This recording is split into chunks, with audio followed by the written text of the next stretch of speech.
محترم حاضرینو،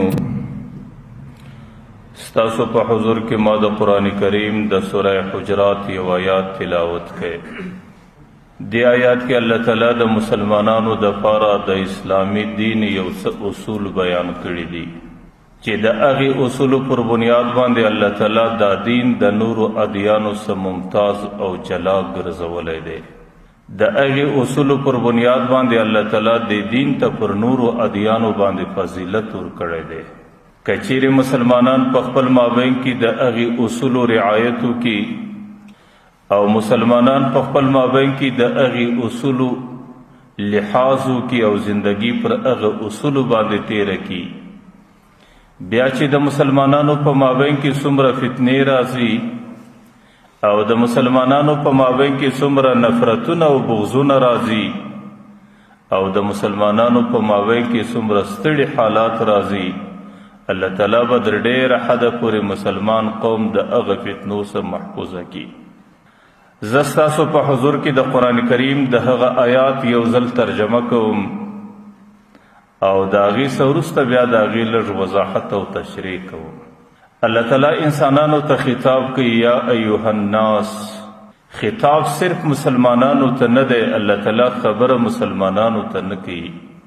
بلکې ټوله انسانیت الله تعالی در دې خطاب و خبره لاندې کوي. ورته یا ایها الناس، ای انسانانو،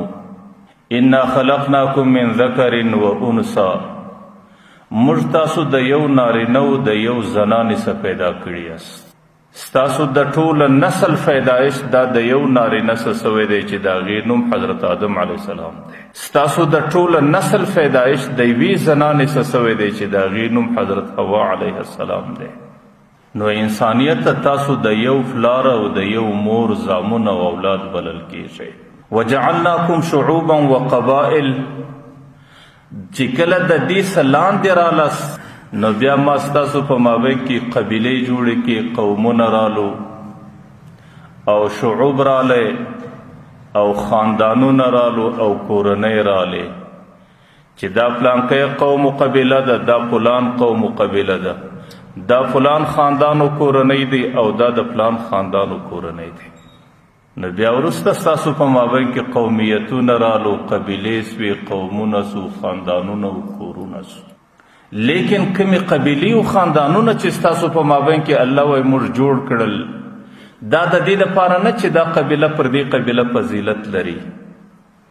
دا قوم پر دې قوم باندې افضل دی او دا خاندان پر دې خاندان باندې څه فوقیت او پورتوالی لري. د دې دپاره نه ده جوړه سوې،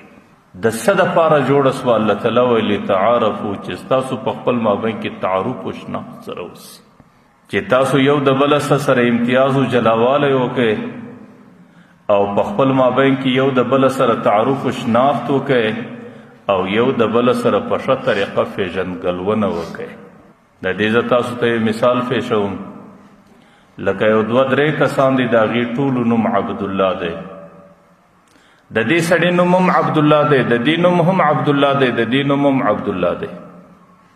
لیکن چې اوس کله ته د یو عبدالله نوم واخلې نو انسانیت په تشویش کې دی چې کوم عبدالله دی. نو الله تعالی د دې سره خپل قوم و قبیله جوړه کړې ده چې دا عبدالله ترکی دی،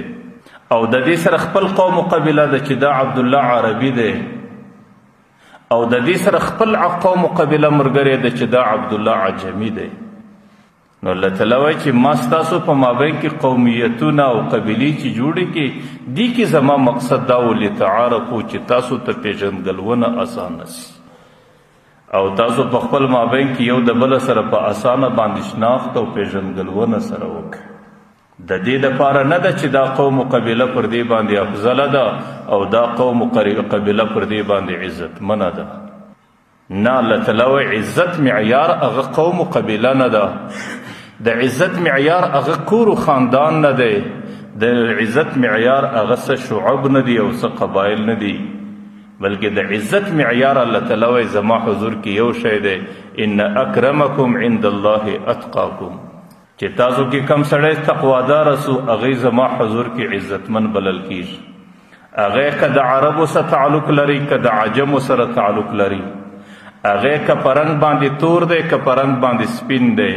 هغې که په رنګ باندې سور دی که په رنګ باندې غنم رنګ دی چې کم سړی عزتمن سلو چې کم سړی تقوادار سو هغې زما په حضور کې د عزت معیار ته ورسېدی. عزت د قوم سره تعلق نه لري، د قبیلې سره تعلق نه لري، د رنګ سره تعلق نه لري، د علاقې سره تعلق نه لري او د ژبې سره تعلق نه لري، د یو قبیلې سره تعلق نه لري، بلکې الله تعالی وایي د عزت معیار زما حضور کې دا دی چې سړی تقوادار وي. بس